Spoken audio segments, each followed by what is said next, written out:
अरे मेरी हो करा, शंकर भगवान के मंदिर में श्रीफल क्यों नहीं फूटता?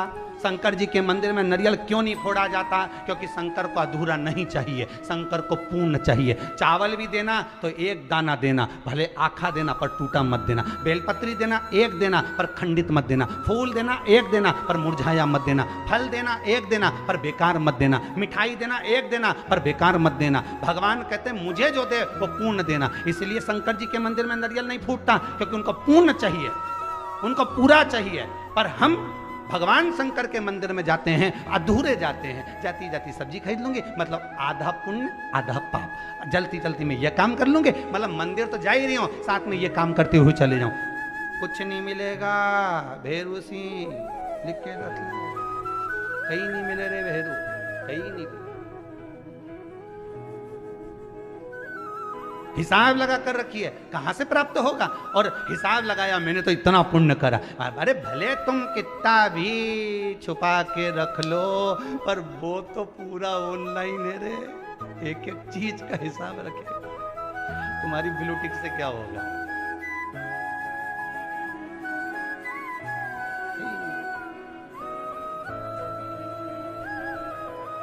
कुछ नहीं, सब वो एक दिन कौन सा नाटक आता था,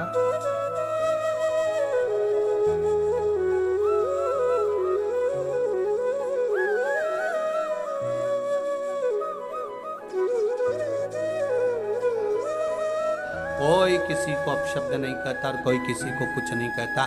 ये तो अपने विवेक की बात है। शंकर भगवान अगर आपके दिल में बैठे, हृदय में बैठे हैं, तो ये किसी ने बेवकूफ बनाकर नहीं बिठाया। ये आपके भीतर की रुचि भगवान शंकर के प्रति जागृत हुई, तब आप शिव के हो पाए, तब आप शंकर के हो पाए।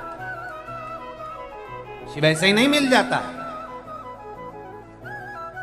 अब इन दीदी ने भी तो प्रयास करा होगा कि एक लोटा पानी चढ़ाकर तो देखूं, शिव सुनेगा मेरी, और यह विश्वास रखकर उन्होंने जल चढ़ाया और पानी पिया, तो कैंसर जैसे बीमारी से भी मुक्त हुई है। कैंसर जैसी बीमारी को भी पीछे पछाड़ दी। ये भीतर की विश्वास, भीतर की दृढ़ता, भीतर का भरोसा, ये कहां से लाओ? और मेरी माताओं से, मेरी बहनों से, मेरे भाइयों से और मेरे जितने बंधु यहां बैठे हैं, बेटा बेटियां, सबसे निवेदन करूंगा, आप प्रतिदिन बिना शर्म के, बिना संकोच के एक लोटा जल चढ़ाने शिव मंदिर जरूर जाओ। वो तुम्हारा अंतिम समय तक हाथ नहीं छोड़ेगा, उछाल देता रहेगा, नीचे नहीं गिरने देगा। एक ठेला चलाने वाले से भी कहूंगा, एक भीख मांगने वाले से भी कहूंगा, कब तक भीख मांगोगे? और भगवान परमात्मा ने तुम्हें भीख मांगने के लिए नहीं भेजा है राष्ट्र में।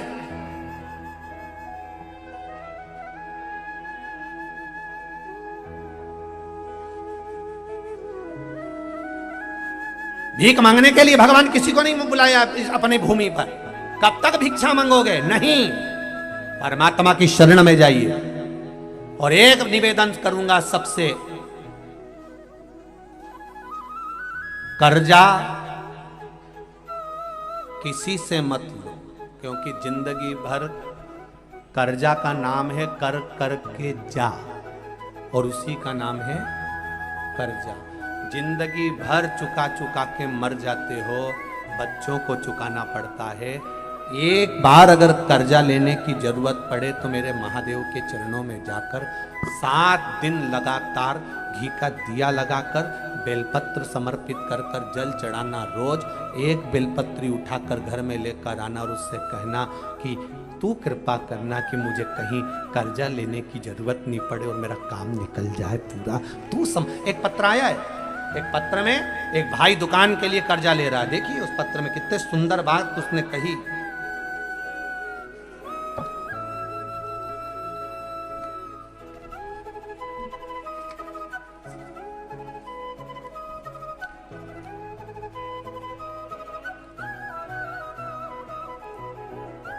मैं लता लोहार, पति विनोद लोहार, कहीं बैठे हो लता जी और विनोद जी लोहार। मैं लता लोहार, पति विनोद लोहार, 10 स्नेह नगर संजीत रोड मंदसौर से हूं मैं। कहीं बैठी हो तो हाथ हिलाइएगा। कहीं बैठी हैं? तो हाथ हिलाइएगा जहां भी बैठे हो। लता लोहार, पति विनोद लोहार। गुरुदेव, मेरे पति की 15 वर्षों से अनुकंपा नियुक्ति थी। अनुकंपा नियुक्ति की कोशिश करते रहे थे लेकिन कोई सफलता नहीं मिली। 2019 में भी बहुत प्रयास करा, लेटर आया लेकिन कोरोना महामारी के कारण कोई जवाब नहीं आया। 3 वर्ष निकल गए, फिर मैंने आपके द्वारा बताए गए पशुपति व्रत को किया तथा रतलाम की कथा श्रवण की। कथा के पंडाल में आपने कहा था बैठकर कथा सुनने का जो लाभ है उसका फल मिलता जरूर है। मैंने कथा श्रवण करने रतलाम गई, वहां कथा सुनकर आई। मेरे पति द्वारा फिर एक बार मन में आया कि अब नौकरी नहीं लग रही तो दुकान लगाने का प्रयास करा जाए। दुकान लगाने के लिए कहा, पर पति ने कहा मैं कल दुकान की एग्रीमेंट करवाने जा रहा हूं, पर दुकान की पगड़ी ज्यादा है, 2.5 लाख रुपए की पगड़ी देना पड़ेगी, इतना पैसा कहां से आएगा। दुकान लगाने का मन में भाव आया। मैंने पशुपति व्रत प्रारंभ कर दिए और बाबा से कहा बाबा कर्जा ना करना पड़े ऐसी कृपा करना। और पति से कहा तुम रुको, मेरे 5 व्रत पूर्ण होने दो, मुझे विश्वास है कि मेरा बाबा कर्जा नहीं करने देगा। उसके बाद आप दुकान खोल लेना, एग्रीमेंट करा लेना। सारी बात कर कर एग्रीमेंट वाले से बात कर ली, दुकान की चर्चा हो गई। और बाबा की कृपा देखिए गुरुदेव, केवल पशुपति व्रत करे, 8 दिन ही पूरे हुए, प्रार्थना करती रही और बाबा की कृपा से पति के पास विभाग द्वारा पत्र आया कि आपकी ड्यूटी विभाग में, डॉक्यूमेंट विभाग में जमा कर दिए गए हैं तथा मेरे पति के सारे डॉक्यूमेंट जमा हो गए और मात्र 3 महीने के अंदर 15 वर्ष से जिस नौकरी के पीछे लगे थे बाबा ने वो नौकरी सरकारी मेरे पति को दे दी और कर्जा नहीं करने दिया। ये शिव है, ये शंकर है। जहां पर बैठे हो लता लोहार श्रीमती और पति विनोद लोहार 10 स्नेह नगर संजीत रोड मंदसौर मध्य प्रदेश से है। ये शिव तत्व है, ये शंकर, ये औघड़ी।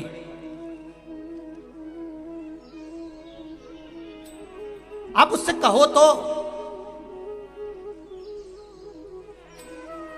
और फिर कहूंगा एक निवेदन, सियोर वाले महाराज पर एक रत्ती का भरोसा मत करना, पर भरोसा करना तो मेरे देवादिदेव महादेव पर करना, वो साथ देगा।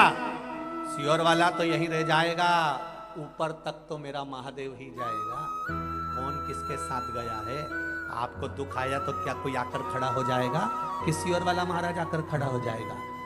सियोर वाला महाराज आकर खड़ा नहीं होगा। जब द्रौपदी का चीर खिंचा रहा था तो सारे गुरु भी बैठे हुए थे पर द्रौपदी के चीर को नहीं बचा पाए। जब गुरुओं ने कहा कि द्रौपदी क्या चाहती है, द्रौपदी कहती है मैंने आपसे गुरु मंत्र लिया है, आप मेरे गुरु हो। अरे मेरा चीर खींच रहा है गुरुदेव, तुम तो बोलो। गुरुजी कहते हैं द्रौपदी यहाँ सभा में जितने बैठे कोई साथ नहीं देगा, तेरा गुरु मैंने मंत्र दिया, मैं भी साथ नहीं दूंगा। पर एक बात याद करना द्रौपदी, गुरु भले साथ ना दे पर गुरु ने जो वचन कहा है वो साथ दे जाएगा। तू बुला उसको। द्रौपदी मैंने जो मंत्र दिया था पढ़, और द्रौपदी ने फिर मंत्र पढ़ा तो भगवान द्वारिकाधीश ने आकर चीर बचाया। गुरु साथ ना देगा पर गुरु का वचन साथ दे जाएगा। आप भी याद रखना, हम भले तुम्हारे सामने खड़े हो ना हो,